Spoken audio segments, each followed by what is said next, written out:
So a lot of our work is trying to add additional validation to the key principles that are intentionally broad. The Ritz-Carlton principles have to be broad enough to speak anywhere in the world and be true. Our job is to take those, localize them, but then also operationalize them. So make them real to the local space. Don't change them. Make them relevant to the local space, but then make them memorable to the team members and the guests who will experience them. And that's the translation work that we do. What I do is inconsequential. Why I do what I do is I get to shorten people's journeys every day. What I love about our hospitality industry is that it's our mission to make people feel cared for while on their journeys. Together, we'll explore what hospitality means in the built environment, in business, and in our daily lives. I'm Dan Ryan, and this is Defining Hospitality. This podcast is sponsored by Berman Falk Hospitality Group, a design-driven furniture manufacturer who specializes in custom case goods and seating for hotel guest rooms. Today's guest is a pioneer in weaving brand narrative into the DNA of luxury properties. He's a trusted partner who's worked for the Ritz-Carlton, Vail Resorts, Relais and Chateau, JW Marriott, and has been the agency of record for the stunning Blackberry Farm for over 18 years. He's the co-founder and chief creative officer of FerebeeLane, an award-winning brand strategy and creative agency recognized for excellence in hospitality and luxury branding. Ladies and gentlemen, welcome Matt Ferebee. Welcome, Matt. Thank you, Dan. Very kind setup. Well, the setup is all like you're this overnight success after 20 years of all this hard work, right? That's right. That's right. And that's only counting FerebeeLane. But yeah, my sons will roll their eyes when I say it takes a lot of hard work to be an overnight success. But yeah, it does take a lot of hard. That's also like luck, right? It was like Thomas Jefferson or Thomas Edison. Thomas Edison or Jefferson said, it's funny, the harder I work, the luckier I become. Right. It's brilliant. No, it's true. You make your own luck, and you work hard making your own luck. Yes. So you've been grinding away in the luxury branding world, a lot of hospitality work under your belt. And this has come up in conversations. I've spoken to a couple other branding companies and principals at branding companies. One of the things that I've noticed in my career timeline, I was trying to think of a creative way to say as I become gray, but I don't have that problem. Yes, that's all gone. For those of you not watching, he has a nice, beautiful, shiny head. Branding agencies, I'm a little far down the food chain from you. You're at a very beginning part of a project, setting the brand pillars, setting a direction.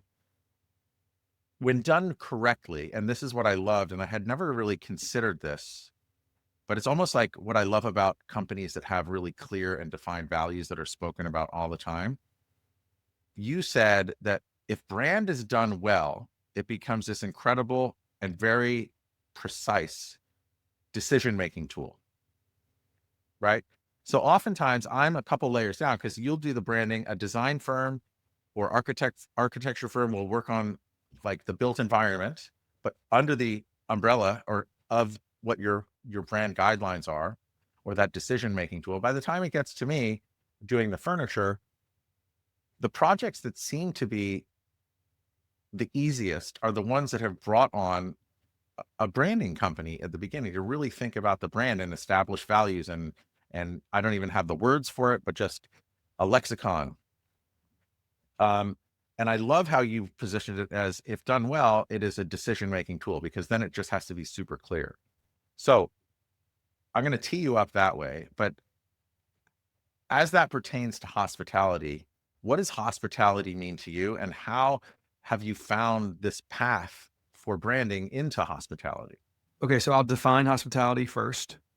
I think it's, looking back on, I'm 50, and you said 20 years in this, it's probably been 30 genuinely in the world of advertising and marketing and placemaking and things of that nature. I look back on how much of that started. I was raised in the South, sweet mom, an Episcopal priest of a dad. And so hospitality meant, in a very simple and applied way, taking care of other people. And I knew that growing up, that's what you have to be hospitable. That's part of who we are as Southerners. That's part of who we're called to be. Like, at your best, you take care of other people. As I grew up and businessed up in my sort of understanding of that, I began to hear things. I'm like, oh, hospitality is also a name of an industry.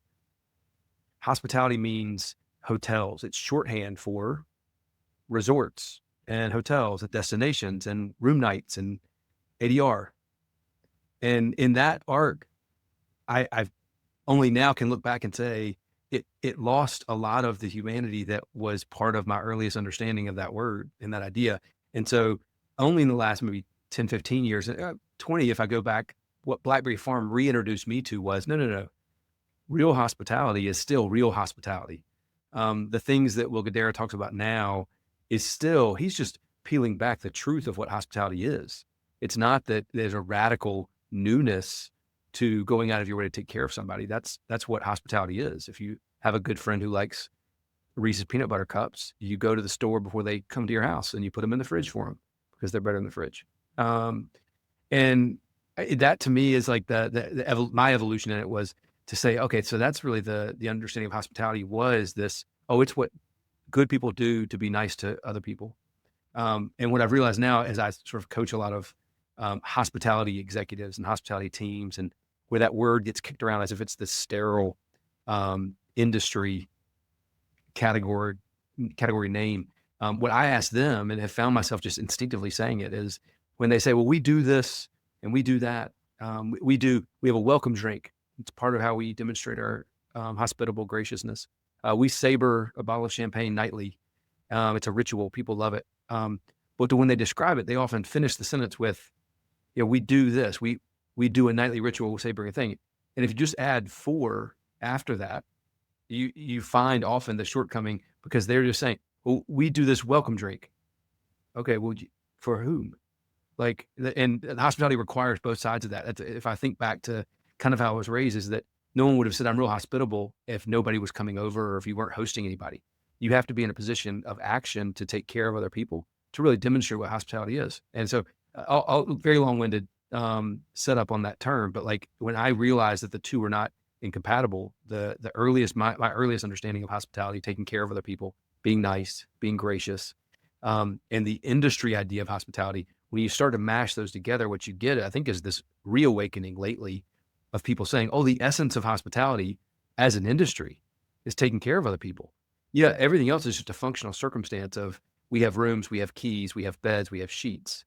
But our goal here is to take care of people, and our ratings and our loyalty and our rate are all connected to how well we take care of other people, which is functionally the heart of hospitality. So that to me is sort of my long journey from understanding hospitality, not in a context of hotels and resorts.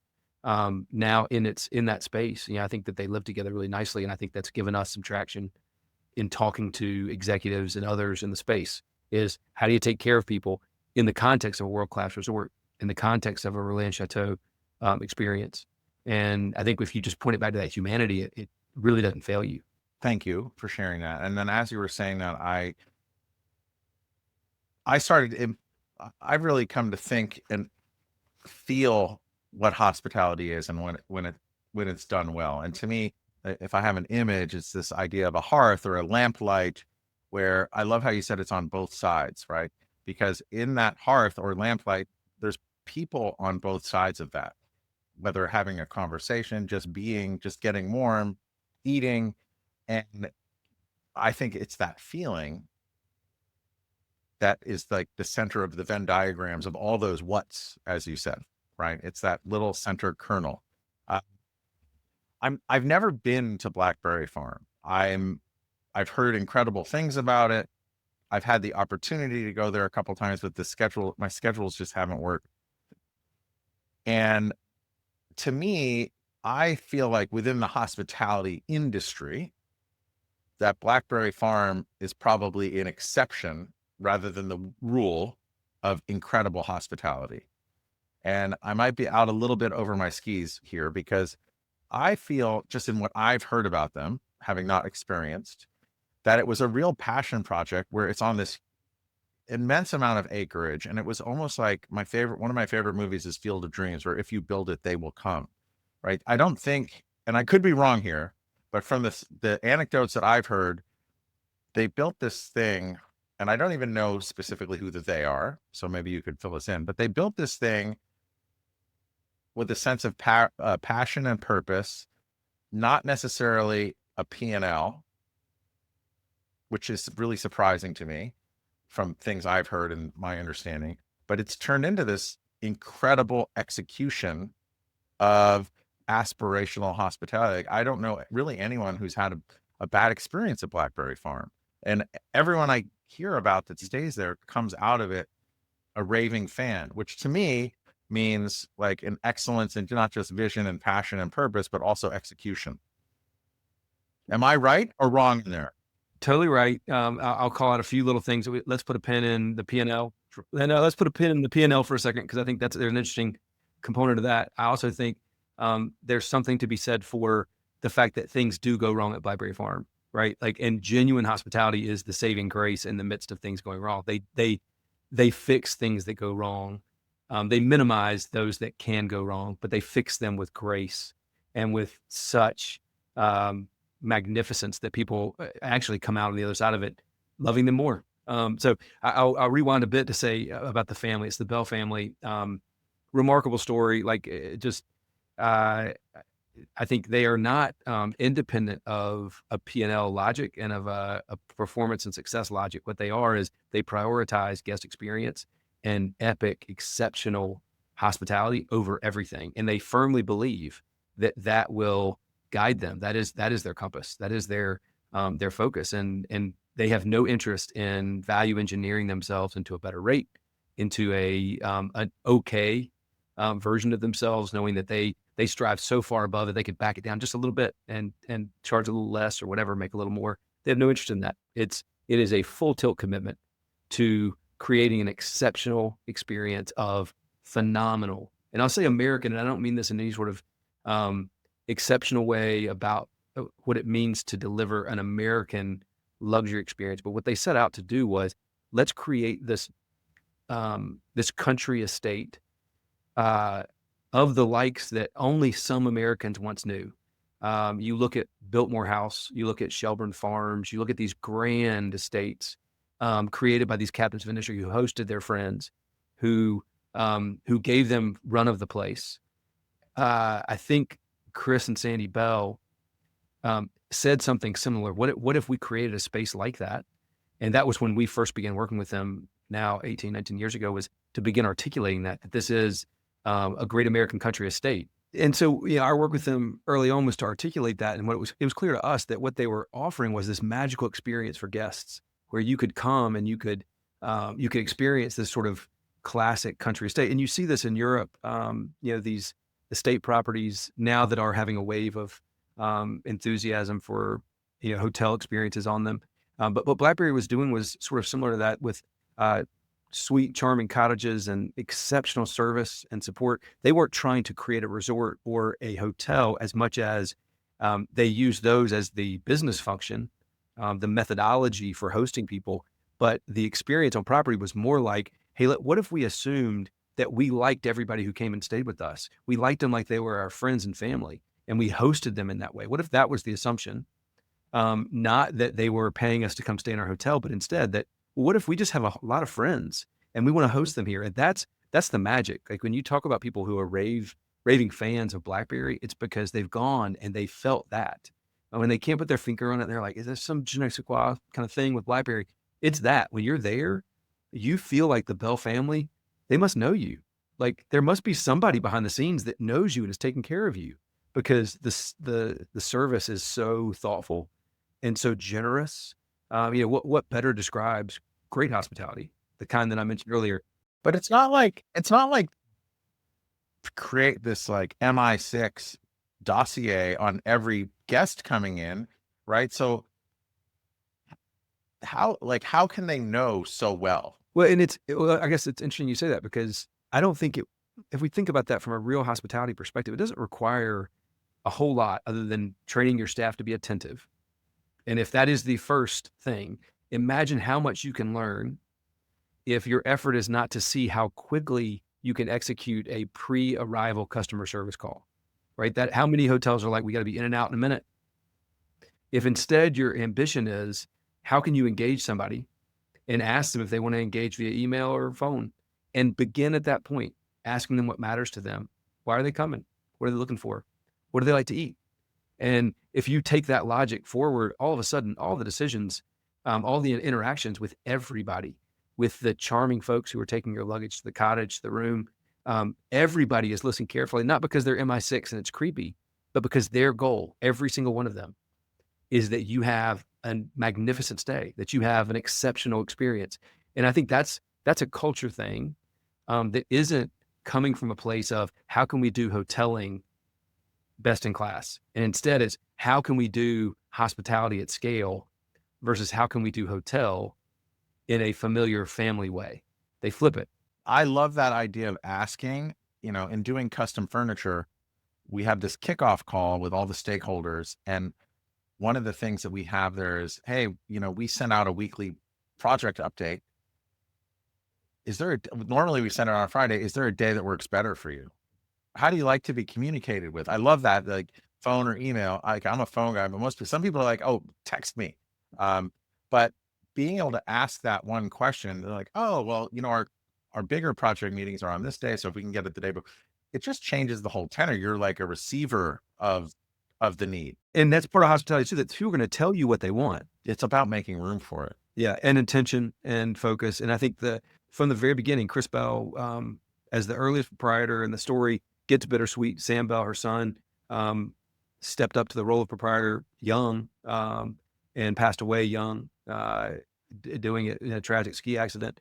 And so we've been there along that and watched, but what we watched was the transferability of those skills and that mindset. So it was clear that it was not that Chris Bell was this phenomenal host. She was then in that role, but she transferred that effectively to Sam. It's been transferred to the entire team. Mary Celeste, Sam's widow, is now at the helm, and demonstrates the exact same idea. Okay, so that's really interesting on how it's been transferred, because I know for many of us entrepreneurs, or even people who are starting out in our careers or in the middle of our careers, who are reporting to someone and have to learn from that person or client who we report to. One of the things, and you said this earlier, as far as coaching executives in hospitality. So I'm curious about that. Is that coaching the executives in hospitality as far as trying to deliver your deliverable so that you're clear on what they want? Or is that a separate business of yours where you're coaching people? Number one. Number two, oftentimes there's this institutional knowledge that gets stuck between someone's ears, and it's hard for the people that are trying to execute to get that out, whether it's a brand essence, a brand pillar, when they want their project updates sent. And we found that just communicating and doing huddles that are values oriented, so adapt and improve, we say what it means, we do it. We say what we mean and we do what we say. We're tenacious, we're organized. Like, those help because those are the value pillars. But how do you find that in the case of Blackberry Farm, they were able to get that institutional knowledge or feeling out of their heads and into everyone so that legacy could be continued? That's a good question. I would say a couple things. One, they are, in their minds, I sense it's an organic foundation of principles, because it does evolve and change depending on who's saying it. I think what doesn't change is the aim, the goal is always remarkable hospitality, creating fans who rave about the level of service and the intimate nature of how you're taken care of in a place like that. And so I have to credit at least some of the awkward nature of the experience, the property itself. It spans not only acreage, as you mentioned, it's multiple units and structures, and you've got a main house, you've got cottages down a hill, you've got golf carts. It's magical, it's awkward, it's to service it as a bear out of the gate.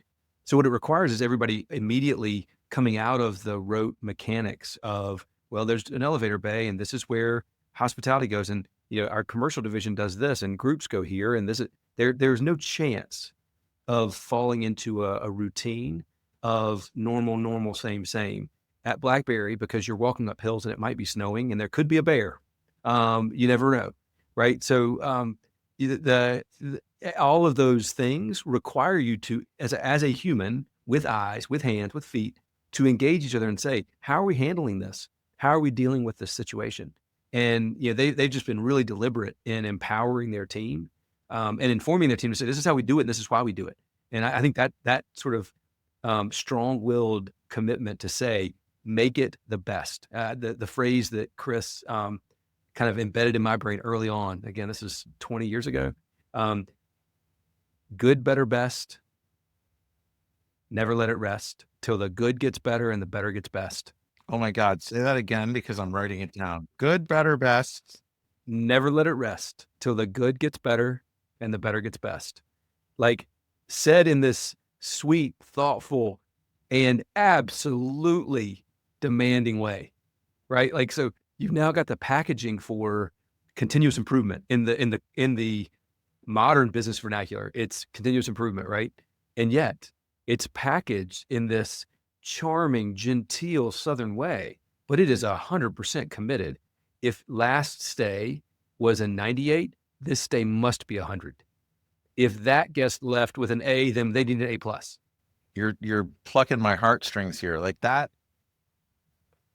is such a deeper dive than adapt and improve. And it's said in a way that just conveys so much more. And I can only envision or hearing and seeing them say those words. It's almost like casting a spell. Oh, I mean, and can you imagine the fact that 20 years on, I can repeat it to you. And it's not like they preach it from every mountain, they live it, but I know it because it is so true. I could look to those words and say that's the secret sauce, is that at every juncture, they challenge themselves to improve. And so that's to me, the pretty crazy thing is that they live it. They live that statement. Now, hearing this kind of ties back into what I said after I read the introduction for you, and this, I shared with the audience this idea of when brand is done correctly, it becomes a decision-making lens, right? It's a circuit, if you will, right? You just know when it's done correctly. So I hear you. Blackberry Farms started 20 years ago. You started 18 years ago, your company? Well, no, Blackberry is in its 50th year. So we'll be next year. So yeah, we came into our relationship with the property started, they were well on their way, but they had maybe 24 accommodations at that point. And now they're more than triple that with private homes. So it's, they were shifting from, and it is absolutely unfair to say hobby. It wasn't a hobby. It was a deep passion. But they evolved that logic. And we've been there for much of that ride. All of the acclaimed barn, wine tunnel, Bramble Hall, all of that development, well house, et cetera, much of which we contributed and collaborated on with the humble spirit of how can we help, and the how can we help question. So a lot of my thinking about this notion of coaching, or this notion of supporting properties and using brand as a decision-making model, comes from being at the table with the Bell family, with their architectural partners like Keith Summerhour, building partners and others, being there for that and being the person who gets the chance to help articulate it in a way that will fortify everybody's decision-making, right? So I remember that, for example, with both the barn and then later with the well house, which is their spa, magnificent spa. And what we said was, it's a classic country estate. It's a classic American country estate. What sort of structure would make sense for a spa to be housed in?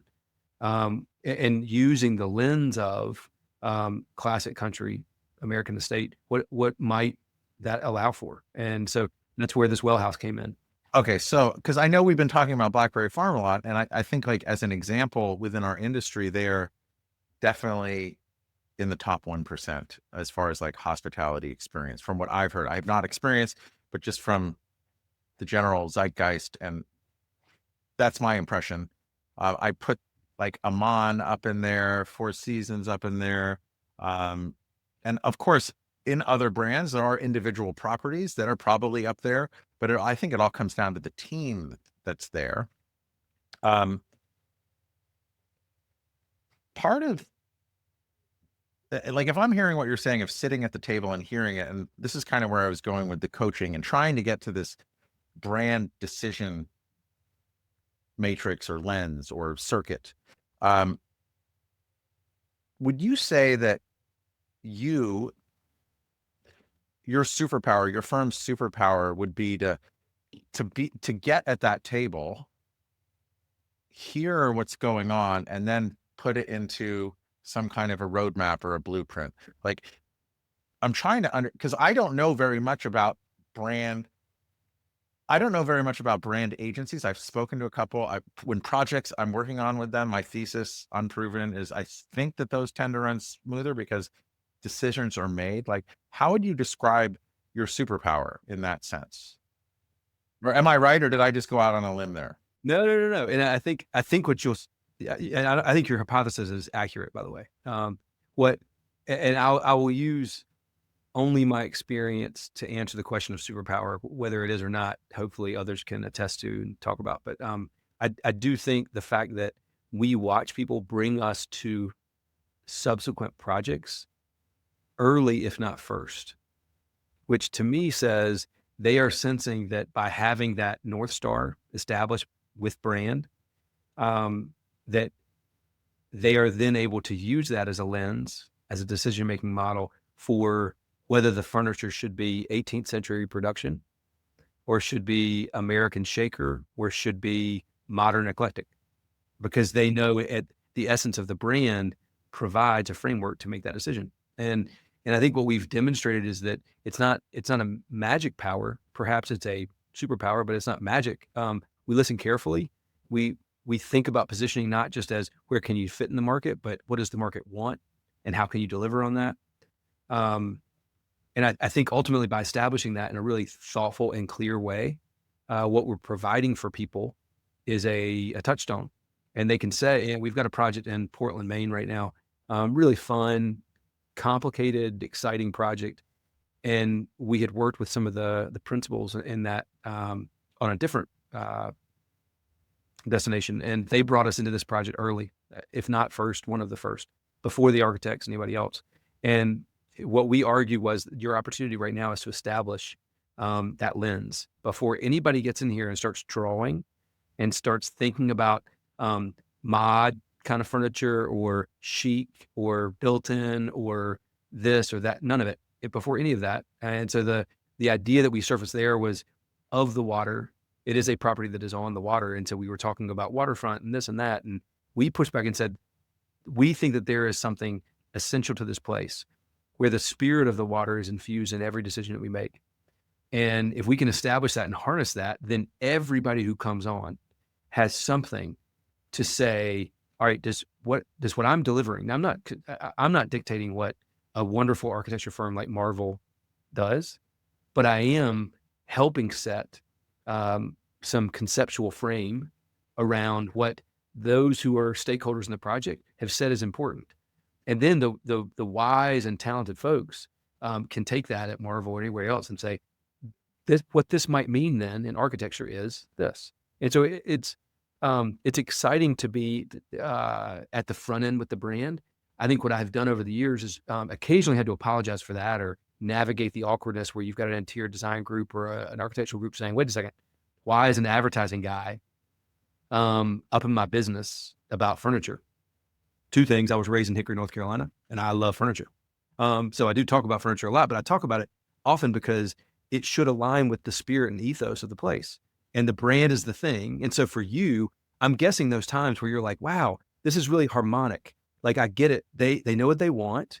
And when I come to ask them about what kind of furniture we could develop together, they have this real through line in what they're asking for. What doesn't require me to have created that through line. They've organically set what will then be the spirit of the brand, right? And what we have found is that in those cases where we can help on the front end, to tease that out and begin laying that foundation, everybody typically benefits. Now, it's hard for some people who want to have free reign over abstract expression, and abstract expression is often, in a modern sense, lovely for architecture and everything else.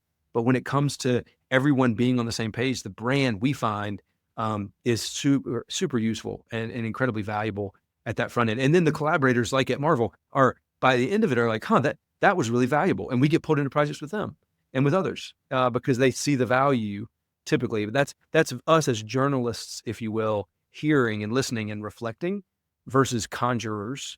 I live in a world of plenty of conjurers, but our work typically on that front end is to be, present and listen and match that to desire in the market, relate that to precedent. I love the conjurer because let's just say good, better, best, never let it rest, right? That I said was a spell, right? And maybe that's been there for 50 years. And that got them to a place when they were smaller to execute really, really well. Maybe is it that bringing in a branding agency is good at hearing that, experiencing that, and then tapping into what the expansion plans are. I'm trying to shift beyond Blackberry Farm here, but it's like you have to like distill down the essence of that spell, but then turn it into a playbook, a roadmap that it becomes a decision-making tool for expansion. It has to be reevaluated. So, and that kind of ties back to frustrations that people have potentially with clients, potentially with their bosses, potentially with other stakeholders, that how do I get that? How do I turn that spell, because they're successful, they know what they're doing, into like something that I know I can execute on, right? So if you think about your process of sitting at the table and hearing the spells, talking, like, how do you question, like, what's your process on questioning an existing experience or business to distilling it down and then kind of creating this brand framework? It's funny, as you were talking, I heard two things. One about taking the magic and making it practical, making it scalable, which I think is something that we do quite a bit of. And not scalable for the sake of like ultimate scale and growth and behemoth. It's just like repeatable. Right. But 10 people doing it versus one, and next year 10 new people doing it, and not living between the ears of one person, for sure. Funny enough, my dad, one of the reasons I know that this translation of what would often be referred to as magic, as spells, as is watching my dad take these spiritual ideas and recognize that he is not the reason people come to church. In his mind, this is not about his personality, people who would defend him. And he's like, this is not about that. It's about me equipping all of you, and you all holding each other accountable. And I think in that one move, you take the what would be magic ascribed to one person, decision making for that one person. We got to find that one person and get this decision made. I mean, how debilitating. And you then spread it to a community of people. I think I watched it in that environment with my dad, but I also watched it now at Blackberry, where you see a whole bunch of people on fire to deliver world-class experiences, and trained up in how to do that and given permission and empowered to do that. So our work often is to articulate those things. What does that look like? What kind of rubrics can we create? What kind of breakdown? So we often will do exercises in brand operationalization, where we say, which sounds real unsexy and real sterile, that we're going to operationalize this brand. We do that in an effort not to strip it of its magic, but to create protocols and to create framework that even new people, people being trained temporarily, people coming into the space, they have some way of locking into and connecting with the essence of the place. And it's not like, oh, just if you're here for a couple of years, you'll figure it out. Like, we don't have that, especially in this economy, in this sort of context. We don't have that time to say, just jump in the boat and you'll figure out how to paddle. Like, how do we give somebody, a logic for a way to get quick onboarding in that world? I think there's an inverse of everything I just said, taking magic out of the heart and head of one person and spreading it out to a bunch of people. The inverse is taking the big idea of a flag like the Ritz-Carlton and giving it heart and magic for the people on the ground in some special place, So in that sense, it's not like the Ritz-Carlton's heartless, but the Ritz-Carlton is an international global phenomenon. It's a massive brand. So when we work with Bacara out in Santa Barbara, their charge to us, which is a wonderful challenge to be asked to be a part of, is how do you make the Ritz-Carlton real for this place, for Bacara, for Santa Barbara, for this coast? How do you make the idea of ladies and gentlemen serving ladies and gentlemen real and exciting and magical for all of these hardworking people here who seasonally may work in vineyards and then work with us in the winter, who seasonally come and go? Like, they need to be able to train up in this, and it can't just be, oh, do the Ritz-Carlton thing. It's got to be make the Ritz-Carlton thing magic here in this place for these guests. And so I think it's interesting that we play in both scenarios. Hey, everybody. We've been doing this podcast for over 3 years now. And one of the themes that consistently comes up is sustainability. And I'm just really proud to announce that our sponsor, Berman Falk Hospitality Group, is the first within our hospitality industry to switch to sustainable and recyclable packaging, eliminating the use of styrofoam.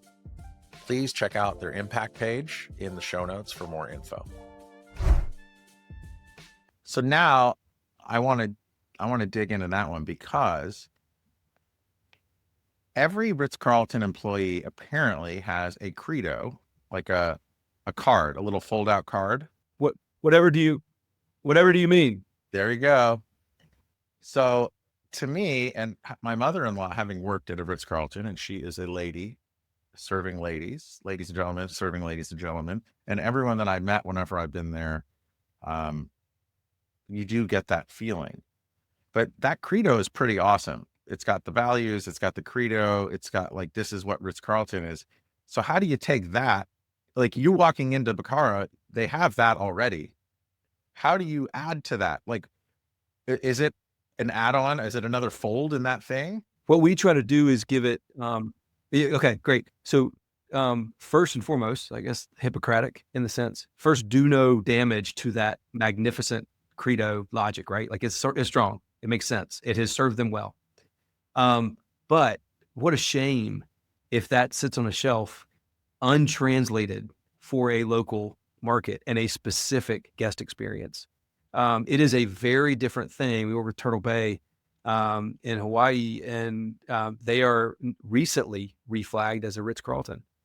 Beautiful property on a prominent point. And the idea that you would translate the same logic of the Ritz-Carlton in New York to the Ritz-Carlton Turtle Bay. So now that credo and logic fundamentally in the heart needs to resonate in the same way.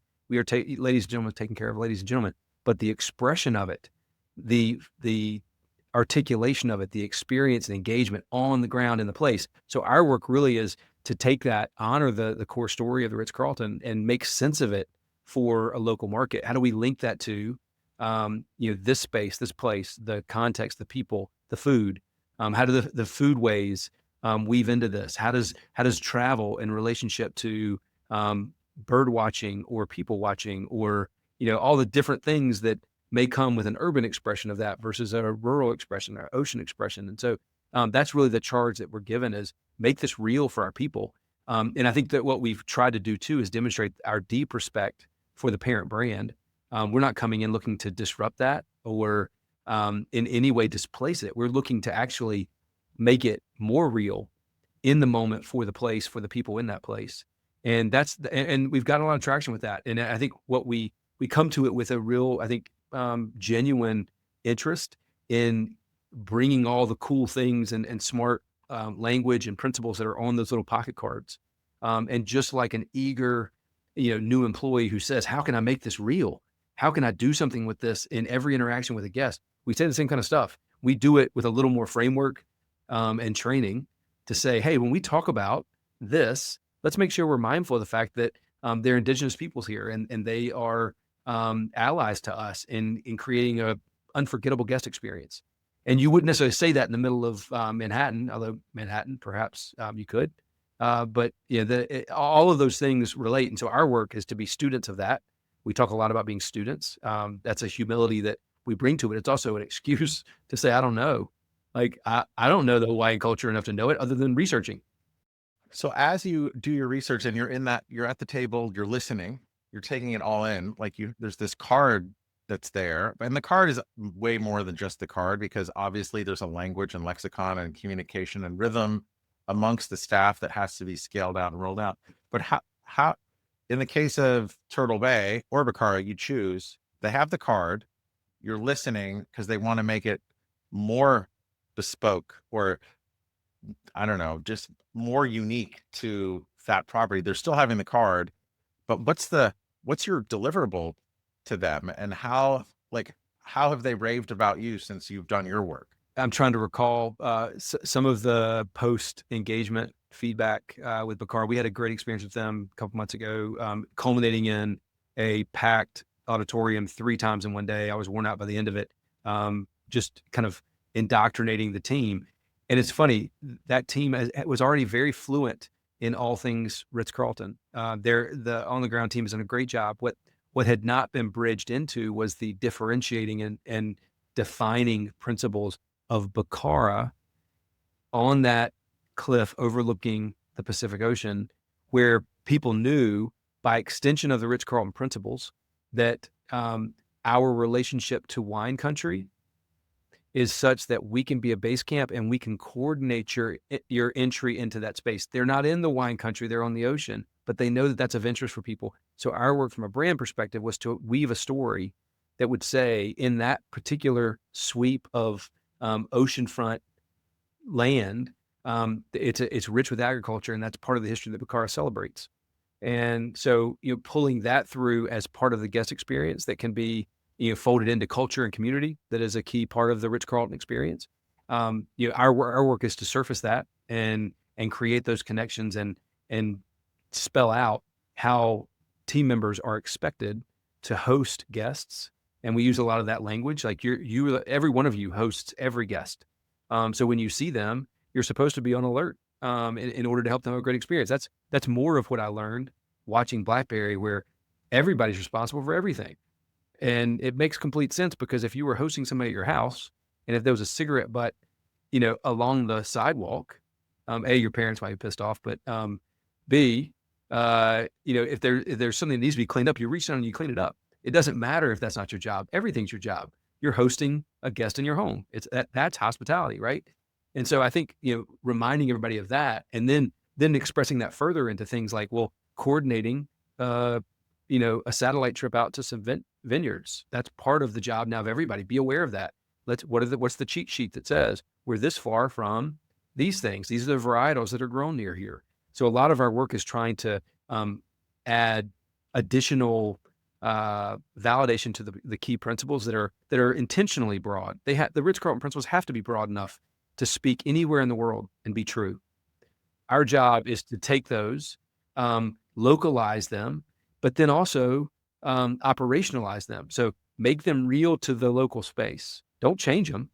Make them relevant to the local space, but then make them memorable to the team members and the guests who will experience them. And that's the translation work that we do often. It's not invention as much as it's application. We take those, and that's true of the Ritz-Carlton. It's true of the JW Marriott, who we've worked with on several projects. A lot of the independents we work with who don't have that sort of strong backbone of credo and belief system and things of that nature. We bring a lot of that on the front end to the brand work. And then we do the same exercise. We apply it to the local place and to the circumstance to help guests get the best experience possible, to train team members to deliver the best experience possible. And then you also mentioned that, look, it resonated with me. Like, we all love getting brought into projects as early as possible, because then we can key in and really add value, instead of like trying to change direction of an oil tanker after, right? So what are some challenges that you've experienced where you come in later than ideally you want with a new customer? Give us an example of like how you've been at the table, listened, and kind of helped nudge the ocean liner back, right? Because once it's cut loose from the dock, it's hard to change direction. And I know we all want to get in earlier, but how do you do that? Yeah, and I will say too that it makes us disruptive at times. And that's never a wonderful feeling. Like at least not for me. There are plenty of people who love to come in and be a quote disruptor, and they think that's fun. To come in and be a challenger to all norms. I like to challenge things that are not in our client's best interest, not in a guest's best interest. And so I'll use an example: Canoe Place in Hampton Bays, on the way out to the Hamptons. We were brought in to reimagine the in development web experience, and fine tune the brand, because there was some lack of love on the team's part. Within the span of a couple months, we ended up getting audience to and being asked to take over. Ultimately the property was rebranded entirely. The website was reconsidered entirely, and we were given a seat at the table with regard to landscape, guest experience, guest flow, all of it. And so that's not to say that's always the case, that we always come in and find that room, but it is in the right circumstance. And I think the Recklers on that project recognized that was what they had been struggling with, is there was no North Star. And so once we started saying, are you this or that? And if this, then you should do, this type of furniture, you should acquire this type of art for the walls or whatever. I think everyone breathes a sigh of relief with that decision-making model. Now, in some circumstances, there's another project out west that we were called in for only one piece of it. And we have to be judicious in that, to not overstep and overcomplicate things, because there has to be a level of respect. If there are budgets and timelines and shoulda, woulda, coulda kind of thinking isn't what's right for the client in that moment. Our effort then is to say, while we might have done it differently, from this point forward, this is what we think the story wants to speak to the world. This is how we think it could be done. And I think we've earned some credibility with some of our colleagues in that moment, where we could have been more disruptive. We might have been less respectful of the contributors, but often the evaluation is like, all right, at this stage, they have to be live with this project in 6 months. Had we been brought in 2 years ago, it would have been phenomenal, but we weren't. So, and a lot of that we then quickly lock into. Josh and I talk about GXD, and trying to put a face on what everybody describes as UX, CX. On the web, it's a user; in the world, it's a consumer or a customer. We really try to remind people it's a guest. It's a guest. It's a human. That guest, you are the host of that guest. So guest experience design gives a lens real fast. So if we come in and it's just wayfinding, as we have with a wonderful project in Arizona, that is our only job. We did not do the architecture. We did not do the interiors. We did not impact those things. We don't actually do interiors, but no brand thought from us was applied. We're inheriting ideas from people. At that point, what we are able to provide is a clear-headed logic that would say, all right, given all of this, what's going to be best for the guest? How do we make sense of that? How do we, and often our work is harder, but possible. How do we stitch together the decisions that were made absent that North Star with a narrative? And that's not just BS. That's us trying to create connective tissue where there was none. And story has the power to do that. Some would call it rationalizing it or whatever, but honestly, I think that's part of the job we get paid to do, is help us make sense of this thing. Maybe we got a little gung ho and pulled Dan in and started ordering furniture too early. What we will probably do is say, well, let's study the furniture. And if you liked it and approved it, I bet there's something in it that is germane to a conversation about brand. You pick these things and approve these because you like these sleek lines. Let's lean into that. Let's talk about, the neoclassical style.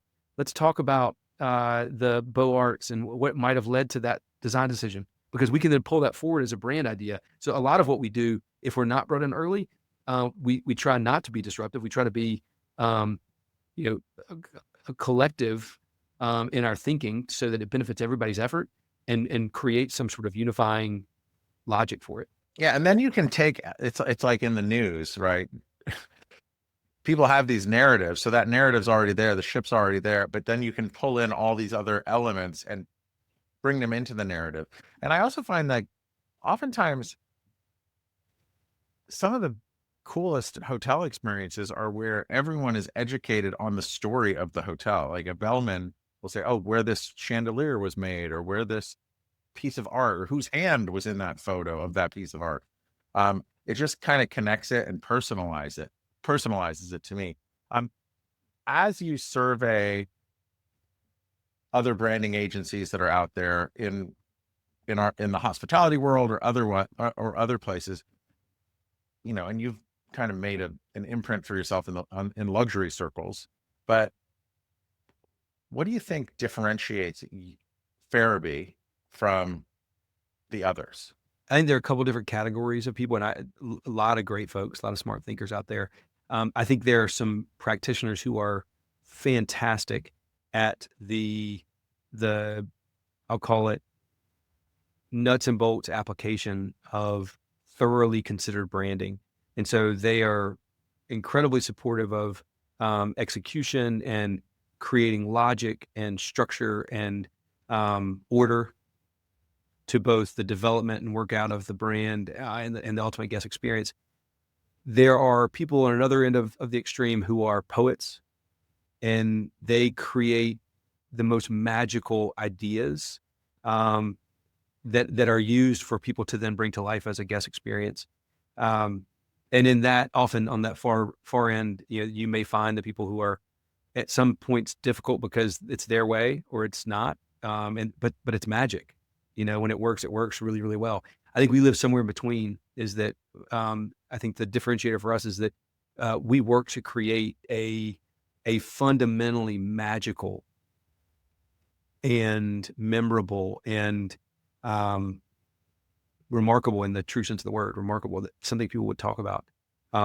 We work so hard to do that, and then we are very deliberate in our efforts to operationalize that and order that and sequence that in a way that's executable and practical and lays a foundation that can be leveraged for marketing and advertising, which we do too. Like I've talked a lot about helping people pick the right pillows by way of a brand lens or something, but we do plenty of paid media and marketing advertising stuff. So and we benefit when we're able to lay that foundation that would say, this is what's true about this place. This is why it matters to these people, these guests. And if we can speak that really thoughtfully, and if I look at larger agencies who are doing beautiful things with big destinations, I look at that and often admire the work. What I know we are then brought in alongside people like that or behind people like that is to say, yeah, but what's the there? And I think we often help people find the there, right? We help pull out. And that, like, as you were talking, I'm going back in my mind to, like, you mentioned JW Marriott, a few of those, Ritz-Carlton, Blackberry Farm, right? All of these brands already had the there. There was like a depth to their story, right? Right. And as they were either localizing it or looking to expand, you were able to sit at the table, hear what it was, kind of come up with a framework and a lens and a decision-making tool to help on that next step.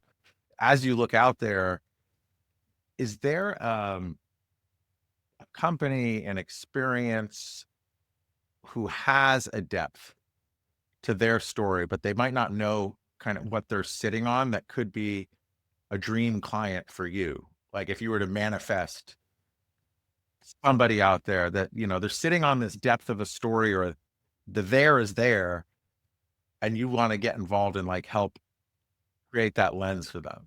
So one that I had an eye on, I think St. Regis was woefully underutilizing its depth and character. But just moments ago, a week ago, they announced and showed a beautiful rebrand, and I can't recall who did it. It's lovely, and it really begins to harness the essence of that brand. I think they're doing a great job. I love. I think discovery is the sort of anchor idea at the heart of the rebrand, and really they leverage that beautifully. And so I've always kept an eye on them because I think they've got such a richness to them, and it didn't feel like it was fully capitalized and leveraged. But I definitely see potential in what they're doing right now. So that's lovely. It's a great question. There are a few. We have a Grand Bohemian here, and I think it's an interesting brand that I watch. And it's flexible and it's got some range to it. So that comes to mind. I also we're doing more and more work in Europe. And so in and around the UK, some of the estate properties that I mentioned earlier, the Pig is a fun one.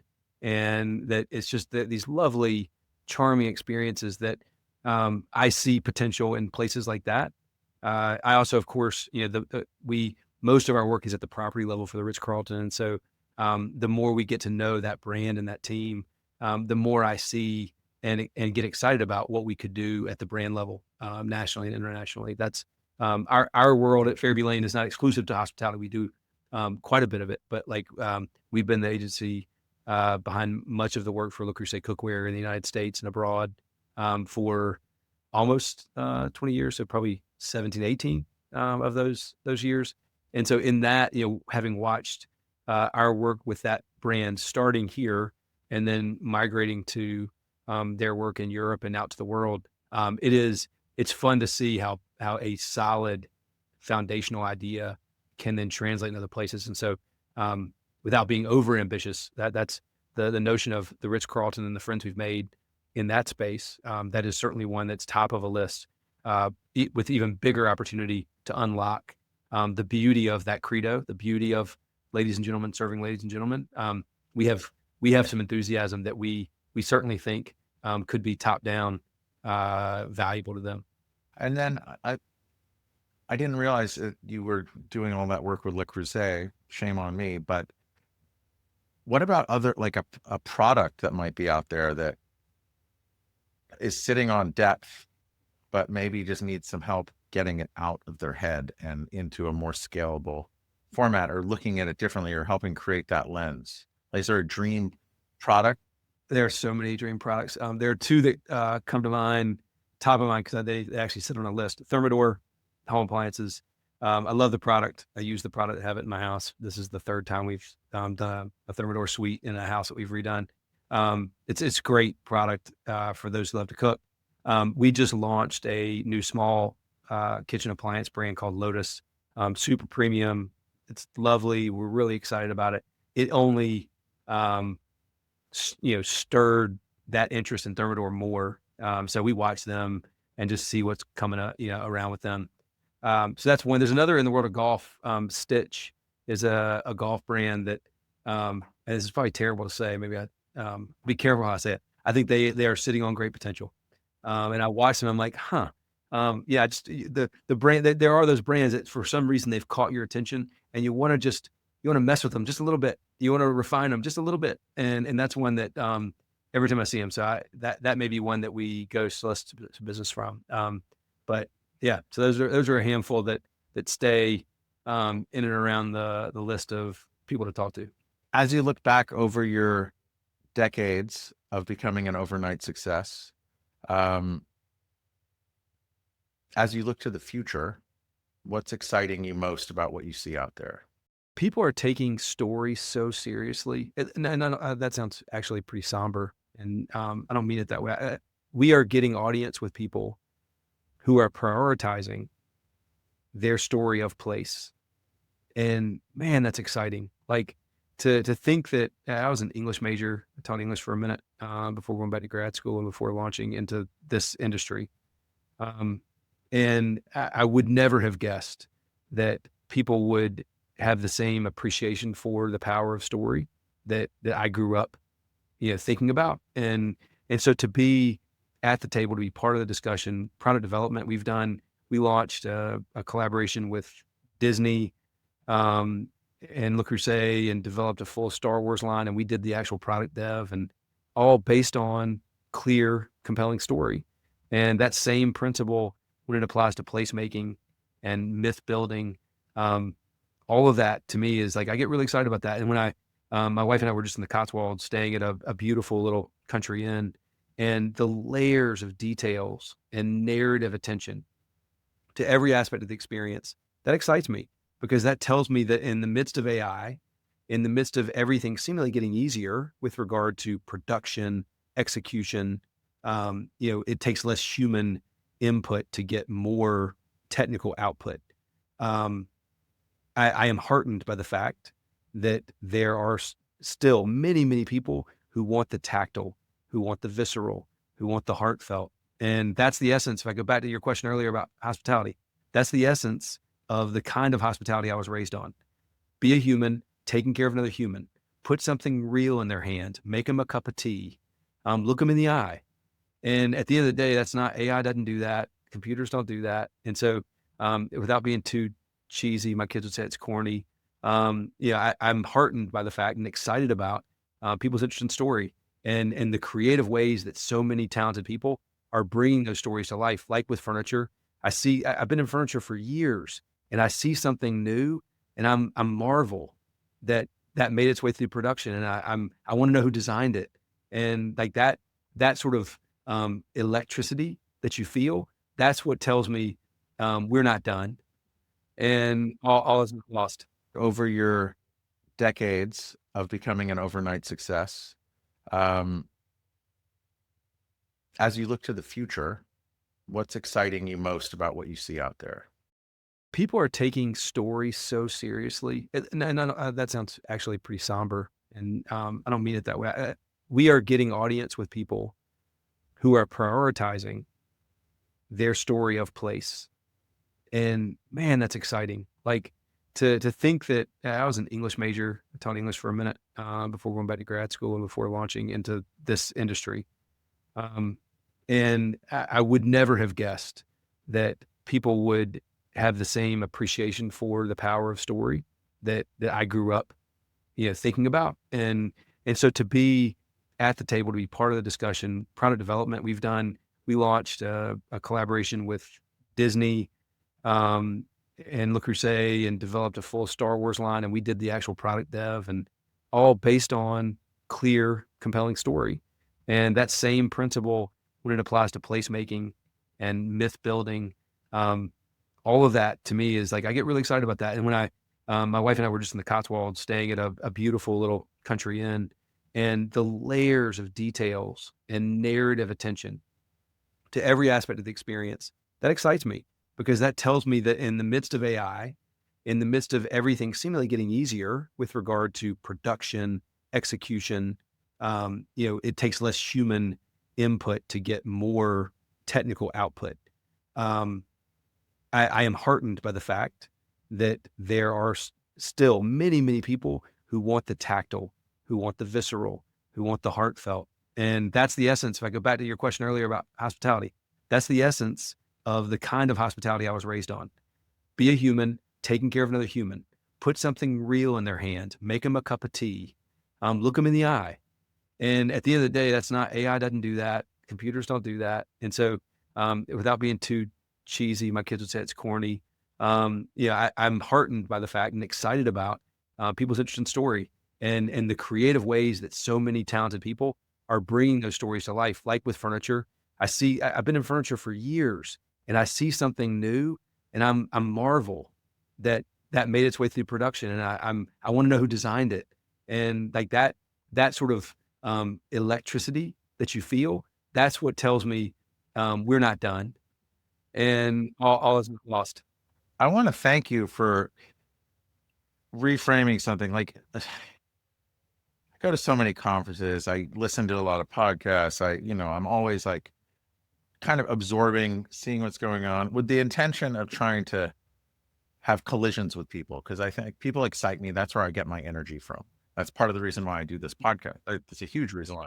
And you're good. You do a great job. So yeah, it's good energy. Oh, thank you. Stop. Just kidding.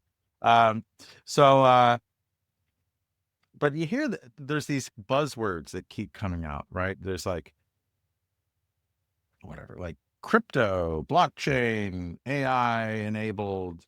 You go to them, you hear there's always something, but storytelling. Oh, we're storytellers. And it's like overused. But why I want to thank you is, it's not so much the storytelling. Okay, fine. It's the power of story. It's getting to that idea of myth, right? And to me, it's storytelling. Okay, that's like the what. The why is to distill down to that power of story. And that's when I think when the power of story is done well, that's when you have your decision circuit, your decision making, it becomes binary, right? But it's so hard, just like it's hard to define what someone's or an organization's values are. It takes a lot of work, years and lots of revisions, and it's never really quite right until it is right. Right. And then that power of story is just, I think that's what we need to be focusing on, not the storytelling. It's like, it's just a what. It's funny you say that. Imagine just, not that it's a real word, but I'll say it and we'll pretend that it is. Storytelling is a thing. And I think so we've all been now confused by these ways. Generative is such a strange word, but it's also like, I appreciate that it's not created, it's generated. So generative, and there's so much generative stuff around us, right? I can make things, I can do things seemingly, right? But storytelling is one of those many things that if I'm just telling it, it's monologue, right? It's and not the dialogue is like story doing. Like imagine if I were to invent some way of trying to praise everything I learned watching Blackberry Farm over the last 2 decades, it would be that they do the story of a classic American country estate. They do it in everything, in the graciousness that they extend to guests, in the way that they take luggage to the room, in the way that they pull your car around and make sure it's warm before you come and check out, all of those things. Not to mention the fact that their cuisine and culinary team is praised and acclaimed by everybody because it's awesome. But that they do the story. And I think that's something that people lose sight of the fact. And I think that's going to be our one advantage going forward, is that there'll be plenty of storytelling. There'll be plenty of words, lots of, what I read the other day, it's slop, lots of work slop, where it smells and looks a little bit like the real thing, but it's not the real thing. And what you can't fake is the doing of the story.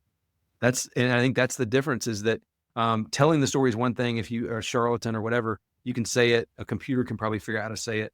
But if you go to a place like Blackberry, if you stroll through, it's the human element. That's it. I mean, like when we talk about things like crypto and blockchain, those things are not only, I would argue people lose sight of the fact that they're not human centered. Okay, maybe not. But it's not just that they're unhuman. They are inhumane at times. They dehumanize us. Correct. But what I will say with blockchain, with blockchain, what's so amazing about the potential of it is that if done well, it could make so many things more frictionless, which would enable us to focus more on the doing of the story, right? If the world is your stage, to bring Shakespeare in there, right? It's that when done well, really in any kind of an experience, there's a playwright writing that, and you get to live it, you get to do it, right? And as much as I love and get energy off of people, it's all that other, even at a dinner, it's, hey, do you want sparkling or still? Have you got your appetizer? Like, that's just frictiony stuff that's messing with my experience to the person sitting across from me, right? And I'm not saying I want a blockchain read my mind and make the food appear on my table, but there's things that disrupt a genuine and present connection. Yeah, the only thing I would say to that, I think that this is the conundrum of the next decade for professionals in the world of hospitality, in the world of furniture. Think about it. In what way does furniture need to be anything more than ergonomic and efficient to produce, right? And so then every other input we add to it is expressive, is meant to do something beyond be furniture, right? Like that's the interest, right? So as humans, as evolved beings, yeah, there's a performance to it. There's a performance, or there's a gesture. It's a gift. And so I talk about gift a lot with people, is that when you think about what you are doing for a guest, you're giving them a gift. It may be a surprise, it may be a thoughtful gesture, but the gift is if you've earned their attention and now they feel the side of the chair and it's right at the back, it's been sanded, and they're like, huh, they finished the bottom rail of this back chair. Huh, that's interesting. That's a gift. That's somebody did that so that a human sitting there wouldn't encounter splintery wood. So I think that the friction, I think, is an interesting point about crypto and its ability to streamline processes.